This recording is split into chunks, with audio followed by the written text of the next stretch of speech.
Mon Seigneur et mon Dieu, je crois de tout mon cœur que tu es ici, que tu me vois, que tu m'entends. Je t'adore avec profonde révérence. Je te demande le pardon de mes péchés et la grâce de faire avec profit ce moment de prière.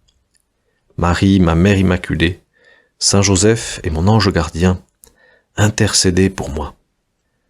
Toi et moi, nous pouvons nous imaginer en Galilée et nous voyons le Seigneur descendre de sa barque du lac de Tibériade. Et il avait traversé ce lac durant la nuit. Et quand nous l'accueillons sur le bord de cette mer, un chef de synagogue nommé Jaïr voit Jésus, il tombe à ses pieds et il demande au Seigneur de guérir sa fille. Alors Jésus se met en marche et nous avec lui. Et nous sommes pressés dans cette foule, emportés à droite à gauche. Nous ne sommes plus vraiment maîtres de nos mouvements puisque c'est la foule qui nous porte. C'est drôle Seigneur, mais j'ai l'impression d'être plus serré et plus étouffé que dans le métro parisien. Mais cette fois, je suis content. Alors que dans le métro parisien, c'est moins agréable. Je suis content Seigneur, et la foule avec moi, car tu es avec nous, nous te suivons, et parce que nous sommes convaincus que tu vas réaliser un miracle.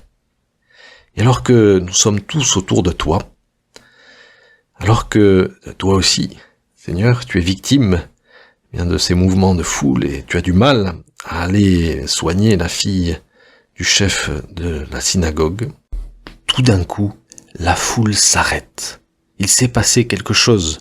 Une femme s'est frayé un chemin, elle a joué des coudes un peu discrètement en profitant de la confusion, et elle a touché la frange du manteau du Seigneur, et Jésus s'est arrêté net.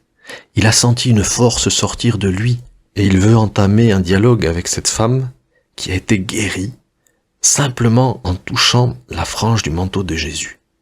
Elle avait des pertes de sang depuis des années, depuis 12 ans déjà.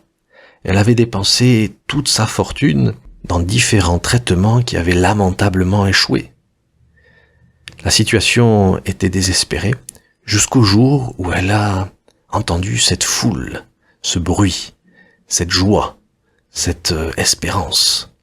Et elle s'est approchée de nous, de toi, de moi, et elle dit « Qu'est-ce qu'il se passe ?» Et nous lui disons « C'est le Seigneur, c'est Jésus le Nazaréen. Il va faire un miracle, il va guérir la fille de Jaïr, le chef de la synagogue. » Alors, cette femme, dont le sang ne fait qu'un tour quand elle entend le nom de Jésus, n'a plus qu'une idée en tête, celle d'obtenir la guérison de ce Jésus, de cette source de toute espérance, notre Seigneur. Aussitôt dit, aussitôt fait, nous avons à peine expliqué cela à cette femme, toi et moi, que la femme s'est frayé un chemin et elle a touché très légèrement la frange du manteau de Jésus et elle a senti dans son corps qu'elle était guérie instantanément. Alors Jésus arrête tout le monde. Lui qui est Dieu sait très bien ce qui s'est passé, même si la femme a pensé qu'elle faisait cela à son insu. Il sait très bien ce qui s'est passé. Et il a été profondément touché par la foi de cette femme. Et il veut que nous en profitions, il veut que nous en prenions de la graine. Et alors que Jésus s'est retourné, et que son regard croise celui de la femme guérie, celle-ci doute un instant. Elle se dit, peut-être ai-je fait une bêtise, peut-être que mon audace et que mon désir d'être guéri était trop fort, et que j'ai volé ce miracle au Seigneur. Et Jésus la rassure tout de suite et lui dit, aie confiance, aie confiance. Ta foi t'a sauvé, va en paix et sois guéri de ton mal. Cette femme s'est approchée de Jésus avec foi, avec confiance. Et Jésus l'encourage à continuer à être confiante. Tu as bien fait, lui dit le Seigneur en fait. Va en paix, sois sans crainte. Et Seigneur, c'est certainement pour cela que tu as arrêté la foule. C'est pour cela que tu as voulu que tout le monde sache que cette femme était guérie. C'est pour nous montrer, pour nous donner en exemple la foi de cette femme. sa confiance. C'est pour nous faire comprendre que la foi n'est rien d'autre que s'approcher de toi avec confiance. Et ça n'est pas un hasard si dans le mot confiance, il y a foi, cum fide en latin, avec foi, avec confiance. Et nous comprenons que la foi est synonyme de confiance. Seigneur, tu nous demandes simplement de nous approcher de toi et de te faire confiance. Et si nous nous approchons de toi avec foi, avec confiance, eh bien tu nous guériras de tout mal. Non seulement peut-être tu produiras dans notre corps des miracles, comme avec cette femme, mais surtout tu soigneras de A à Z nos péchés, tu laveras nos blessures, tu panseras nos plaies. Et alors que cette femme est guérie, qu'elle est déjà guérie, c'est étonnant de voir que le Seigneur lui dit « Ensuite, sois guéri de ton mal ». C'est peut-être qu'il veut lui montrer que la guérison la plus profonde, la seule guérison qui vaille, c'est la guérison de l'âme. Tu as été guéri dans ton corps, mais maintenant, sois guéri de ton mal, sois guéri de tes péchés. Il fera cela aussi avec le paralytique qui est descendu du toit par ses amis. Il lui dit d'abord, sois pardonné de tes péchés, je te pardonne tes péchés. Et ensuite, il le guérit de son infirmité. Là, c'est à l'envers, chronologiquement, mais l'effet est le même. Le Seigneur veut nous montrer que le plus important, c'est de nous demander au Seigneur la guérison de notre âme. Oui, Seigneur, aide-moi à avoir une grande foi, à maintenir ma confiance en toi, malgré mes incompréhensions, pour que tu puisses agir dans mon âme. On nous dit dans cet évangile que la femme a été malade pendant 12 ans. Vous imaginez 12 ans. 12 ans d'attente, 12 ans de souffrance, 12 ans d'une foi mise à l'épreuve. Et on se dit, mais pourquoi, Seigneur, tu l'as fait attendre 12 ans?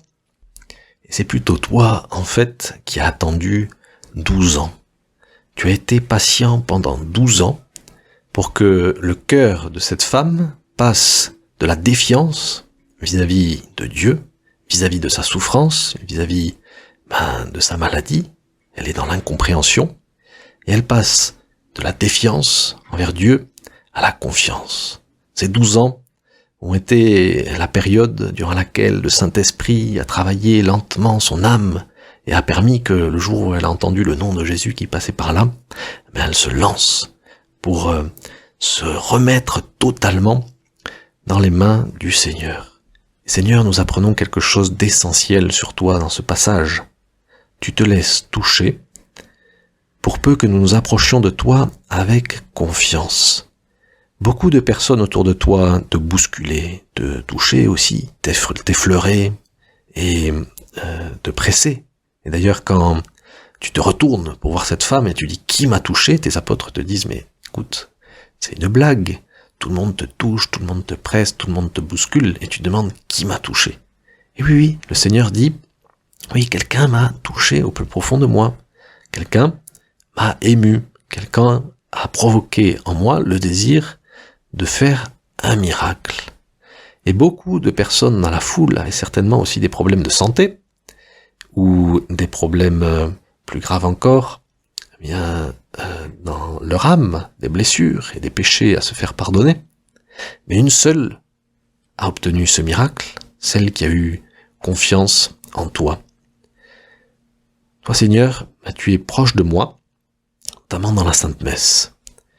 Et je peux te toucher, et je peux te manger, je peux communier avec toi. Et comment, Seigneur, faire que cette communion, que cette Sainte Messe porte du fruit dans mon âme? Eh bien, tout simplement en m'approchant de la Sainte Seine, en m'approchant du Saint Sacrifice de l'autel, avec foi. Et je dépose sur l'autel tous mes soucis, et je dépose, Seigneur, sur la patène et dans la messe, tous mes désirs de guérir.